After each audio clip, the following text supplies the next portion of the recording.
J'ai une question à te poser. Peux-tu faire ça tout seul? J'ai passé 99% de ma vie à m'entraîner seul. Personne ne m'a tapé dans le dos. J'ai tout fait tout seul. Tu m'entends dire ça tout le temps. Pour certains d'entre vous, c'est maintenant ou jamais. Ton père ne peut pas venir ici en tant qu'ancien élève pour te connecter avec des gens influents et te remettre à l'école. Pour certains d'entre vous, c'est maintenant ou jamais. Ça ne commence pas avec eux, ça commence avec moi. Ça commence avec moi. Sois seul, va dans cet espace sombre. Tu n'as peut-être pas envie de mener ce combat, mais tu dois le faire. Quand tu t'entraînes seul, je peux m'élever à un tel niveau de passion et de détermination réelle. Personne ne va nous nourrir, tu dois te nourrir toi-même. Le sentiment que je ressens, je ne peux même pas l'expliquer. Je n'ai besoin de personne. C'est à toi de jouer. Tu dois le vouloir aussi fort que tu veux respirer. Le succès commence avec toi. Tout repose sur toi. Si tu veux être fort, tu dois apprendre à te battre seul. Tu ne te sens peut-être pas qualifié, tu ne te sens peut-être pas assez éduqué, tu ne te sens peut-être pas assez connecté, tu ne penses peut-être pas que suffisamment de gens te connaissent, parce que tu n'as pas encore de coche bleue, tu n'es pas encore une célébrité. Mais tu dois travailler durant silence, tu dois travailler là où personne ne te regarde, tu dois faire des sacrifices en coulisses. Ce que Dieu a mis en toi, libère-le au monde, jour après jour, tu dois continuer à travailler. Et si tu te fais bousculer, et alors, relève-toi. Oui, tu es fatigué, oui, ton esprit te dit d'abandonner, oui, il te dit de tout lâcher, mais tu ne peux pas abandonner parce que tu n'as pas encore atteint ton objectif. Ce que tu ne peux pas faire, c'est abandonner le processus. Tu ne peux pas abandonner parce que ce n'est pas ce que tu vois. Les champions continuent d'avancer quand ils n'ont plus rien dans leur réservoir. Si ça doit être personnel, rends-le personnel. Ne sois pas seulement grand en public, sois grand en privé. Si tu peux le voir dans ta tête, tu peux le tenir dans tes mains. Mais la question que je veux te poser est, es-tu engagé? Jour après jour, tu dois trimer, trimer, trimer. Je ne peux pas abandonner, je ne peux pas m'arrêter, je ne peux pas me fatiguer, je ne peux pas baisser les bras. Personne ne croira en toi tant que tu n'auras pas déjà réussi. Personne ne viendra célébrer avec toi tant que tu n'auras pas déjà réussi, ce qui signifie que tu vas devoir travailler longtemps tout seul, sans applaudissements, sans récompense. Personne ne croira en toi au début, et c'est normal. Si je dois le faire seul, je commencerai seul. Mais commence. Chaque jour, soit tu perds du terrain, soit tu en gagnes. Le choix t'appartient. Cette fois, rends-le personnel. Si tu peux le rendre personnel, tout change. Je parle à cet athlète, à ce musicien, à ce philosophe, à cet ingénieur, à ce leader d'opinion, à ce penseur critique, à ce capitaine d'industrie. Quand ta vie personnelle s'aligne avec ton objectif, l'autorité publique t'appartient. Tu veux de l'influence, pas juste de la célébrité, mais le pouvoir de changer la vie des gens. Tout le monde veut une autorité publique, mais personne ne veut la discipline privée. Quand tes habitudes changent dans coulisses, quand ta vie privée commence à évoluer, quand tu mets de côté ce qui ne te sert pas, où est ton intégrité en coulisses? Où sont tes valeurs en coulisses? Quel genre de travail fais-tu en coulisses? Écris-le encore, crois-y encore, chante encore, enregistre cette chanson encore.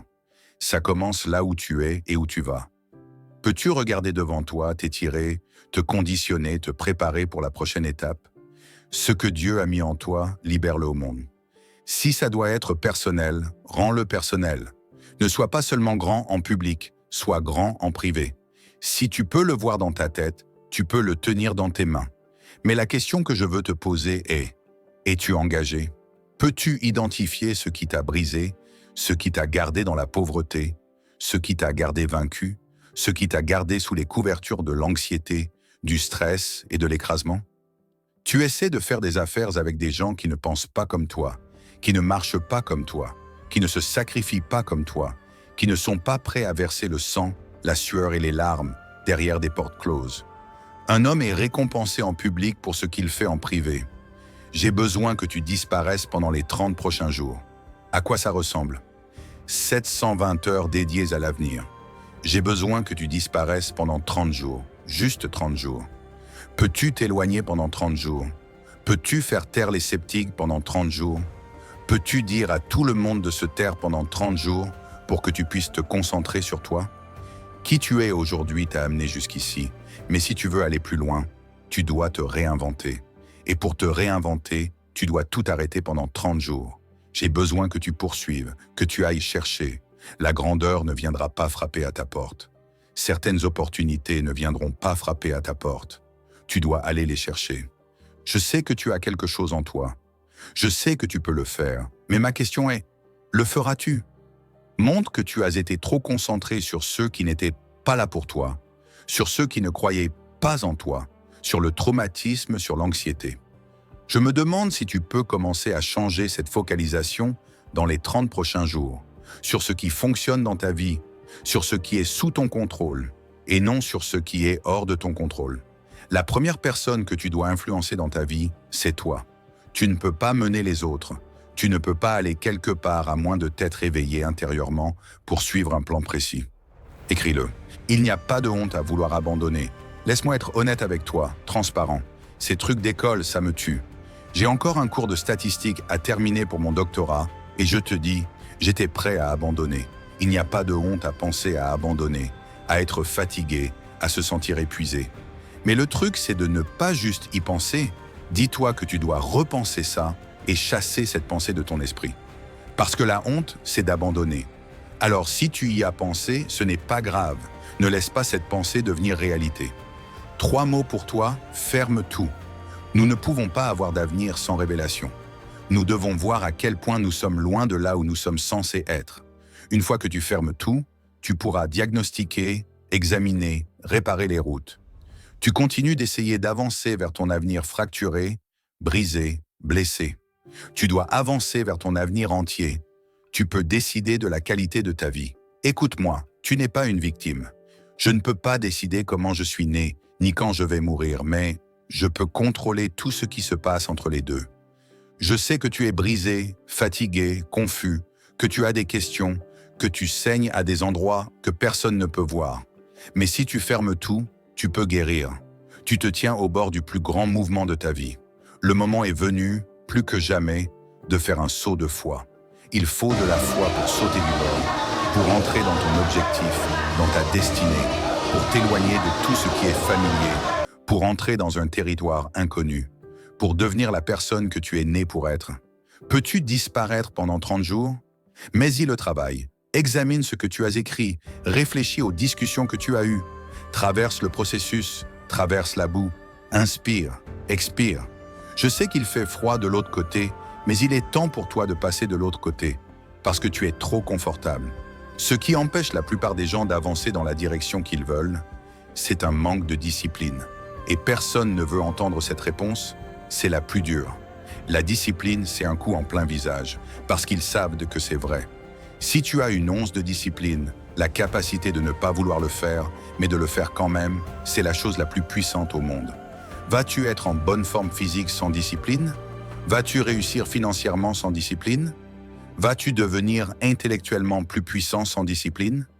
La discipline est à la racine de toutes les bonnes qualités. Si tu veux progresser dans ta vie, tu dois avoir de la discipline. La discipline équivaut à la liberté. Tu veux la liberté dans ta vie, atteindre ce que tu veux atteindre? Tu le fais par la discipline, par le travail acharné, en sachant ce que tu es censé faire et en le faisant. Tu dois te confronter à toi-même. Que vais-je faire aujourd'hui pour changer ce que je vois dans ce miroir? Ça commence avec toi. Grâce au travail acharné, tu peux surpasser n'importe qui. Je vais être extrême dans ma discipline. Quelqu'un m'a demandé sur les réseaux sociaux comment maîtriser la discipline. Je leur ai dit, tu ne la maîtrises pas, tu continues à y travailler tous les jours. Oui, ça demande du pouvoir, de l'effort, de la discipline pour briser l'ancien toi. Ce qui te donne de la confiance, ce n'est pas l'absence de peur, c'est de surmonter la peur. Il n'y a personne au monde qui aime recevoir des critiques. C'est dans la zone d'inconfort que ma confiance se construit. Plus tu traverses de choses, plus tu gagnes en confiance et plus tu deviens meilleur. Je vais travailler et essayer de m'améliorer, c'est cette mentalité qu'il faut avoir. Beaucoup d'entre nous, quand nous avons peur de quelque chose, nous laissons notre esprit choisir le chemin de moindre résistance, alors nous prenons une autre voie. Ce que j'ai fait, c'est ce que je savais faire, travailler. Tu le découvres en allant à l'intérieur de toi, parce qu'être un guerrier demande un état d'esprit complètement différent. Tu as le temps, la connaissance, la volonté et la discipline pour y arriver. Ton cœur, ta vie, ton bonheur, c'est ta responsabilité et uniquement la tienne. Un jour, tu réaliseras que ta vie t'appartient. Il y a beaucoup de gens importants autour de toi, mais en fin de compte, c'est la tienne. Tu dois décider où tu veux investir cette vie, investir dans quelque chose qui en vaut la peine. Tu dois t'imaginer là-bas, où que ce soit. La prochaine étape, c'est d'y croire. Le premier point dans le plan de ta vie devrait être une croyance profonde en ta propre dignité, ta propre valeur et ton importance. Ne laisse personne te faire sentir que tu n'es rien. Parfois, nous ne pouvons pas dire « je peux le faire », mais ce que nous pouvons dire, c'est que c'est possible que je puisse réaliser mon rêve. En courant vers lui, en travaillant dessus jour après jour, ils ont fait un changement et ils l'ont fait. C'est ton moment, pas demain, pas l'année prochaine, pas quand tu auras ton diplôme, mais ici et maintenant. Chaque choix que tu fais a un impact sur cette chose. Un lion, quand il est blessé, lèche ses plaies et continue de marcher. Ton temps est l'un des outils les plus puissants que tu auras jamais. Saisis-le. Quand cette voix te dit d'abandonner, regarde-la dans les yeux et dis « Je ne vais nulle part, je te briserai avant que tu me brises. » Sois comme un requin, pense comme un requin, tu ne peux pas reculer, et si tu arrêtes de nager, tu mourras. Si la vie te met à terre, essaie d'atterrir sur le dos, parce que si tu peux regarder vers le haut, tu peux te relever. C'est l'année du mot « agir ». Agis comme si tu m'entendais. C'est l'année pour agir. Le moment de changer ta vie, c'est maintenant. Sens toujours que tu comptes, que tu as de la valeur, que ta vie a une signification ultime. Tu choisis ce que tu cherches, parce que ce que tu cherches, tu le trouves. C'est comme ça que la vie fonctionne. Fais de bons choix, de grandes choses arriveront, mais tu dois croire en toi. Garde les yeux sur le prix. Reste concentré sur l'objectif. Tu dois tout bloquer. Tu dois être prêt à bloquer la douleur, la déception, tout bloquer et garder les yeux sur le prix. Pose-toi la question, qu'est-ce que tu veux? Un diplôme, un meilleur mariage, intégrer une équipe, un meilleur GPA? Je ne suis pas sûr, mais pose-toi la question, qu'est-ce que tu veux? Ensuite, demande-toi, es-tu prêt à payer le prix? Tu dois bloquer toutes les personnes négatives, tous les obstacles et garder les yeux sur le prix. Comme l'a dit Wayne Buckner, si c'était facile, tout le monde le ferait. Si c'était facile d'avoir un mariage formidable, tout le monde le ferait. Si c'était facile d'obtenir une maîtrise, un doctorat, tout le monde le ferait. Si c'était facile d'avoir un 4-0 à chaque cours, tout le monde le ferait. Si tu veux dépasser la douleur, les déceptions, atteindre ton objectif, tu dois rester concentré. Apprends à te concentrer sur les 24 prochaines heures, pas plus. Quand tu commences à penser à une semaine, un mois, l'année prochaine, tu te sens submergé. Apprends à rester focus sur un cadre de 24 heures. Rien de moins, rien de plus. Prends ça un jour à la fois. Si tu peux apprendre le principe des 24 heures, je te garantis que tu ne seras jamais submergé. Arrête de t'inquiéter pour le prochain semestre. Concentre-toi sur aujourd'hui. Si tu peux te concentrer sur ces 24 heures, tu réaliseras que c'est gérable. Et une fois que tu comprendras que c'est faisable, tout ira bien. Prends l'entière responsabilité de tes actions et de tes réponses. Je ne te dis pas de prendre la responsabilité des choses qui arrivent et sur lesquelles tu n'as aucun contrôle. Mais la partie du problème qui porte ton nom, assume-la pleinement. Il y a des choses dans la vie que tu ne peux pas changer. Tu ne peux rien faire si ton patron ou ton professeur ne t'aime pas. Mais si tu n'aimes pas ton apparence physique, si tu ne te sens pas bien dans ta peau, enfile des baskets, lasse-les et va courir. Abandonne cette mentalité de sac à dos, arrête d'abandonner avant la fin, apprends tout ce que tu peux, arrête de passer d'une chose à l'autre, arrête d'essayer de surmonter avant de devenir. C'est ça le problème avec certains d'entre vous. Vous voulez toujours blâmer les autres, les tenir responsables, mais vous ne vous tenez pas vous-même responsable. Si tu donnes 50%, tu te dois une explication. Regarde-toi dans le miroir et demande « Pourquoi ne donnes-tu que 50% ? Qu'est-ce qui ne va pas chez toi ? Mets-toi en punition. Plus de télé, plus de snacks, plus de desserts. On s'entraîne maintenant. Tu te dois quelque chose. Si tu crées une culture de la défaite, si tu continues à être une victime, si tu laisses les gens te traiter n'importe comment, ça deviendra une culture. Laisse ton rêve te détruire. Tous les hommes naissent égaux, mais certains travaillent dur en pré-saison. Quand je suis allé à l'université, des gars étaient nés bien plus intelligents que moi, avec des 4-0, des 3-0 venant de lycées prestigieux. La plupart ne font pas ce que je fais. Pourquoi? Parce que ce n'est pas d'où tu viens, c'est une question de cœur. Laisse ton rêve te détruire. Donne tout ce que tu as. Pas d'excuses. C'est ton opportunité d'exploser. Si tu veux vraiment ton rêve, si tu veux aller où tu dis vouloir aller, fais ce que tu dis vouloir faire.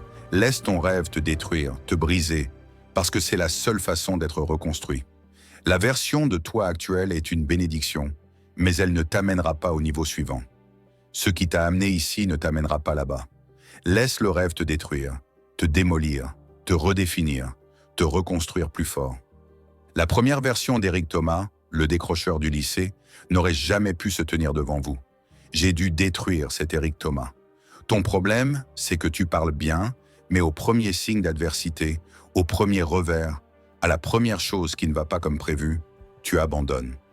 Laisse le rêve te détruire, te dépouiller, te remodeler. N'aie pas peur, la douleur mènera au gain futur. Tu dois être capable à tout moment de sacrifier ce que nous sommes pour ce que nous pourrions être. Je ne suis pas bon en maths. Tu as raison, tu n'as jamais étudié. Je ne suis pas bon en écriture parce que tu n'as jamais écrit. Je te défie d'échouer en écriture pendant 1 an pour voir si tu peux arriver au bout. Je te défie d'échouer, de reprendre ce cours encore et encore, d'arrêter d'abandonner les cours. S'il te plaît, sois le vrai Éric Thomas. Arrête d'être ce décrocheur du lycée, d'abandonner, de dormir dans la rue, passe ton GE2. N'aie pas peur de passer un test, d'aller à l'université parce que ton père ou ta mère n'y sont pas allés. Sois le meilleur Éric Thomas possible. Ça va être dur. Il m'a fallu 12 ans pour obtenir un diplôme de 4 ans, mais je l'ai eu. Et sur un diplôme, il n'y a pas de date. Que ça t'ait pris 4 ans ou 12, ça ne se voit nulle part. Étudie comme tu n'as jamais étudié. Passe tes nuits à étudier, dors 3 ou 4 heures par-ci, 1 heure et demie par-là. Tu m'entends dire ça tout le temps?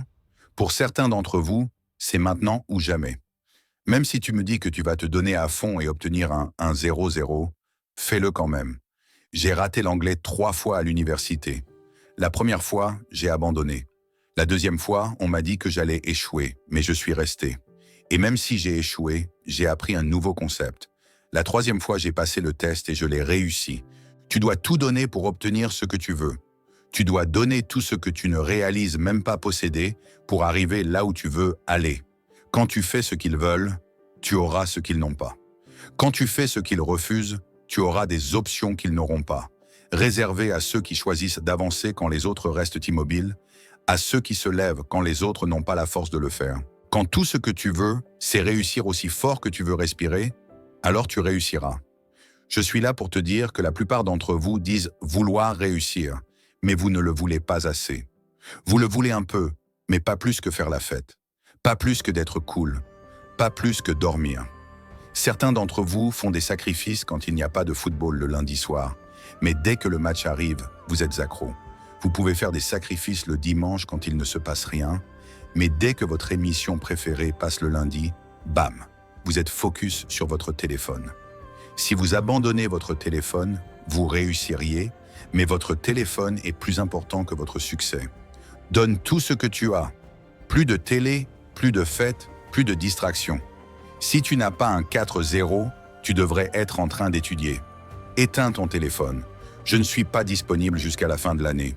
Tu m'as appelé au mauvais moment, rappelle-moi le 1er janvier, je vais être occupé d'ici là. Non seulement c'est possible d'avoir ton rêve, mais c'est nécessaire de te challenger pour aller de l'avant, t'améliorer et tirer parti des relations qui peuvent t'aider à atteindre ton but. La clé majeure pour atteindre ton rêve, vivre à la hauteur de ta grandeur, apporter ta contribution, c'est toi. Tu as traversé toutes les luttes, tous les défis, mais tu as réussi. Le travail doit être fait. Si ça doit arriver, il faut éliminer les excuses. C'est possible de t'engager pleinement dans quelque chose, d'accomplir ce que tu vois dans tes mains. La question est, peux-tu tout donner? Ferme toutes les négativités, crois en tout ce que tu es et comprends qu'en toi, il y a quelque chose de plus grand que n'importe quel obstacle que tu rencontreras. Quoi que tu aies enduré l'année dernière, laisse-le là, ça n'a rien à voir avec ce qui arrive maintenant. Si tu ne construis pas ce feu, ce n'est pas un rêve. Si tu ne te lèves pas quand ça compte, tu ne le veux pas assez. Si tu entends ma voix, tu as du travail à faire. Tu as une destinée à accomplir, un objectif à atteindre, un test à passer. Tu es sur le point d'avoir une seconde chance à la grandeur, un nouveau départ. Change ce dialogue intérieur. Il est temps d'enfiler les chaussures que tu es censé porter. Ce que les gens pensent de toi et des possibilités de ton rêve, ce n'est pas ton affaire, c'est la leur. Ils n'ont pas d'imagination. Ils vivent dans le passé, dans leurs souvenirs. Leur attitude, c'est que ça ne peut pas être fait parce qu'ils ne l'ont pas vu. L'histoire est lue, mais elle est aussi écrite par des gens avec de l'imagination. C'est ta vie, mon ami. Et je suis sûr que, quand tout sera dit et fait, tu ne veux pas regarder en arrière et voir que tu l'as gâché. C'est ta vie, mon ami, alors tiens-toi debout. C'est ta vie, mon ami, alors relève-toi. C'est ta vie, mon ami, alors continue. C'est ta vie, mon ami, n'abandonne jamais. Tu as le choix. Vas-tu laisser la douleur de ton passé définir ta réalité actuelle? C'est ton choix, chaque jour. Ce qui s'est passé quand tu avais 8 ans, va-t-il définir la personne que tu es aujourd'hui? Es-tu cette personne que tu choisis? Es-tu en contrôle de ta vie? Vas-tu laisser une douleur d'il y a 6 ans gâcher ton humeur aujourd'hui? La seule chose réelle dans ton voyage, c'est le pas que tu fais maintenant. Si tu n'appliques pas ce que tu entends, tu n'obtiendras pas ce que tu veux. La vie ne devient pas plus facile, ni plus indulgente. Nous devenons juste plus forts, plus résilients. Tu vas rencontrer beaucoup de déceptions, d'échecs, de revers, de défaites. Mais dans ce processus, tu découvriras des choses sur toi-même que tu ne connais pas encore. Et quand tu le découvriras, tu apprendras que les opportunités sont infinies.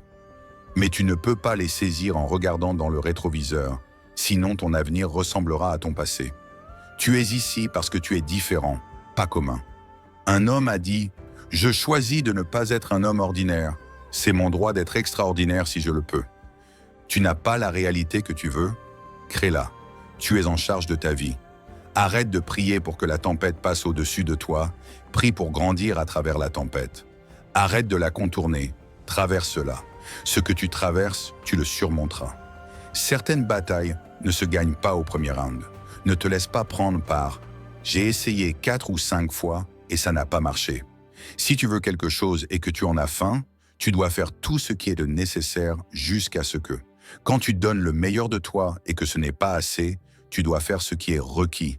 Ça ne fait pas du bien, mais si tu continues, tu es en route vers le succès. Tu ne peux pas être juste spectateur dans la vie. Si tu veux de grandes choses, des opportunités, tu dois aller les chercher, sortir de ta zone de confort et ne pas abandonner si vite. Beaucoup abandonnent à 1 mètre de la ligne d'arrivée. La course n'est pas donnée au fort ni au rapide, mais à celui qui endure jusqu'à la fin. Nous pouvons être libérés de notre passé, mais notre passé n'est pas libéré de nous. Nous laissons l'énergie et les choses du passé affecter nos émotions maintenant. C'est insensé. Tout le monde fait face à des revers, à la pression, à l'anxiété, se demande s'il est assez intelligent, s'il va y arriver. Alors, tu dois choisir. Vas-tu traverser cette chaleur et cette pression pour en sortir brillant, ou vas-tu te laisser écraser? À un moment donné, nous devons tous faire ce choix, sinon quelqu'un le fera pour nous.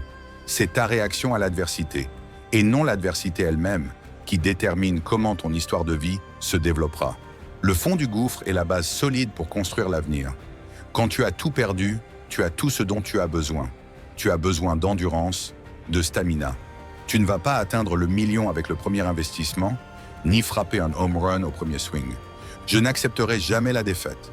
Ça ne dit pas que je ne ferai jamais face à la défaite, mais que je ne l'accepterai jamais. Je ne quitterai jamais, même si je ne pense pas être assez bon ou assez intelligent. Je vais aller jusqu'au bout. Tu as 2 choix, être impitoyable, amer, en colère, porter le chagrin, ou choisir la résilience. Tu réaliseras que tu as de la grandeur en toi, que tu es plus puissant que tu ne peux l'imaginer, que tu es plus grand que tes circonstances, que tu n'as pas à traverser la vie en étant une victime.